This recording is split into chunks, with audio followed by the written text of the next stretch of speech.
महाराज जी राधे राधे। हाँ मैया, मैं मुरैना से आई। बताओ। मेरी 2 बेटी है, उसने मेरे को मार पीट के निकाल दिया घर से। बेटी ने? बेटी ने। अच्छा। और दूसरे के संग रहता है, दूसरे आदमी के संग रहता है, मेरे को मार मार के दीवार में पटक पटक के मारी, मुंह पटक पटक। कौन, बेटी ने कि बेटे ने? बेटी ने। बेटा नहीं है मेरा एक भी, लड़की है 2 बस। तो बेटियां मारती हैं आपको? हाँ। शादी हो गई उनकी? शादी है, लड़का एक दोनों पे। तो आपको क्यों मारती हैं? दूसरे के संग रहता है इसलिए। कौन रहता है? लड़की दूसरे आदमी के संग रहता है। शादी वाले को तो छोड़ दिया, दूसरे के संग। अच्छा, अपने पति को छोड़ के हाँ, पराये पुरुष के संग रहती है? हाँ। तो आपने समझाया उनको? हाँ समझाया था, मेरे को दीवार से पटक पटक के मारी, बिन ने खूब घर से निकाल दी। अच्छा, तो दोनों बेटी ऐसी हैं? दोनों। फिर अब बताओ मैं क्या आपकी सेवा करूं? अब महाराज जी मैं यहाँ आवे को रह गई, आपकी कृपा है तो मैं यहाँ बनी रहा हूँ आपके पास। ठीक है मैया, आपको यहीं रहना गौरी गोपाल में। आपका ये दास समझो तो बेटा बनकर आपकी सेवा बहुत करूंगा। मारी महाराज जी, बहुत कान कान क्या करा। आप चिंता ना करो, आप यहीं रहना। अब यहीं रहना। अभी आपकी व्यवस्था करा रहे हैं बेटा। ले जाओ, मैया को रखवा जाओ, अच्छे से जाओ। बेटियों का नंबर देना, मैं बात करूंगा नहीं थोड़ी। छोड़, देखो कैसी बेटियां। महाराज जी बात नहीं करते हैं, यूँ कहते मर गए, हमारा मैयो नहीं है, मर गए, यूँ कहता है मर गए। देखिए, जब स्त्री के भीतर स्वार्थ चढ़ता है ना, पर पुरुष का स्वार्थ देखो, अपनी माँ को और अपने पति को और बच्चों को भी छोड़ दिया क्या? बच्चा उनके साथ रहता है, और मेरे सब गिरस्ती बेच बांच के पैसा खाए पी के मुझे मार मार के निकाल दे। खूब मारी, दीवार से पटक पटक के। तेजाब डाल रही थी मुंह में पकड़ के, तेजाब।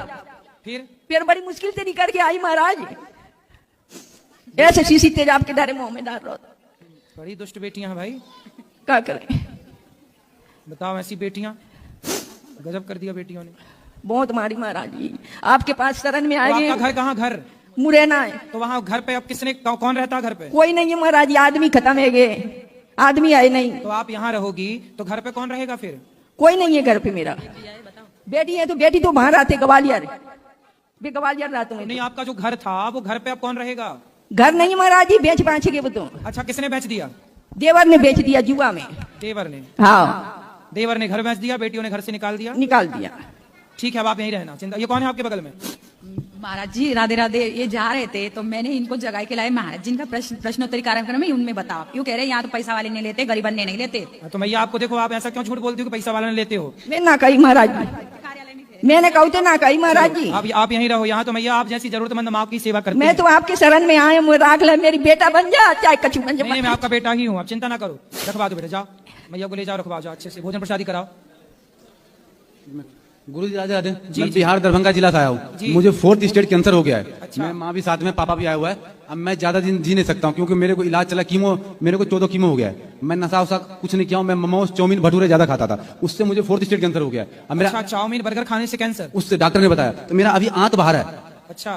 पूरी बॉडी खोल दिया डॉक्टर साहब ने। मैं 14 कीमो झेल लिया हूँ, यानी 14 बार सांप के जहर दिया जाता है मुझे। अच्छा। वो मैं झेल चुका हूँ। अब मुझे 1 साल का बिल मेरे को 36 लाख फिर डॉक्टर साहब बता दिया है। हमने गांव की जमीन वमीन बेच के भी सब मम्मी पापा ने मेरा सारा इलाज करवा रहा है। अभी कैंसर की दवाई अभी सिद्धू की पत्नी को हुआ था, उन्होंने बताया कि कैसे ठीक किया वैसे कर लो। अब वही हम खाना भी नहीं खा रहा हूँ मैं। हाँ, तो आपका ठीक है अब? नहीं, ट्यूमर पेट में हो गया दोबारा, फिर हो जाएगा सही। दोबारा कैंसर का ट्यूमर हो रखा है। डॉक्टर साहब ने मेरे को 40 लाख का बिल दे दिया 1 साल का। फिर दोबारा बोला आपका अभी इलाज चलेगा, और अभी जो रसिया में जो इंजेक्शन लॉन्च हुआ है वो जो मुझे पढ़ना है, 2 लाख का एक करीब इंजेक्शन इसमें लिख रखा है।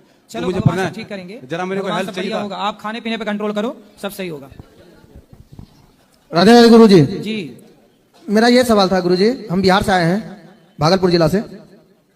हम जब चंदन लगाते हैं इस पे गांव का मतलब कि अच्छा नहीं लगता है कि हम चंदन लगाते हैं तो। कौन बोलता है? मेरा गांव का आदमी बोल रहे हैं कि चंदन जब लगाते हैं ना तो उसको अच्छा नहीं लगता है, बोलता है ऐसा लगाता है वैसा लगाता है। मतलब बहुत तरह तरह के सवाल को बोलते हैं, बहुत तरह तरह के सवाल उठाते हैं। हम 6 साल के बंबई में भी रहे हैं, 6 साल हम बंबई में भी रहे हैं महाराज जी। वहाँ पे कहीं पे भी अपमानित नहीं हुआ है, लेकिन मेरे गांव में अपमानित बार बार मतलब कि किया जाता है टीका के बारे में। और यही आपसे गुजारिश है कि टीका के बारे में क्यों अपमानित होता है? ये बड़ी विडंबना है कि देखो, जो शराब पीते हैं समाज उनको अपमानित नहीं करती, उन्हें गलत नहीं कहती। जो गांजा पीते हैं, बीड़ी तंबाकू गुटखा खा के थूकते हैं, समाज उन्हें अपमानित नहीं करती, उन्हें गलत नहीं कहती। पर कोई माला पहन ले, तिलक लगा ले और भगवान का नाम जपने लग जाए, लोग उसका मजाक उड़ाते हैं, लोग उन्हें गलत कहते हैं। हम ये सनातन का बहुत बड़ा दुर्भाग्य है कि लोग अपने धर्म का और अपने धर्म के आचरण पर चलने वाले लोगों का अनादर करते हैं, और जो खुलेआम गलत है उन्हें लोग गलत नहीं कहते। आप सही राह पर चल पड़े, तिलक लगाएं और तुलसी पहन लें तो लोग पाखंडी, ढोंगी और ना जाने क्या क्या कहते हैं। ना हम मांस मछली भी खाते हैं महाराज जी, नहीं हम जो है लहसुन प्याज कुछ नहीं खाते हैं। आप अच्छे हैं, चलते रहिए, जमाना क्या कहता है परवाह ना करिए, अच्छी राह पर चलिए, भला होगा आपका। Thank you Radhe Radhe.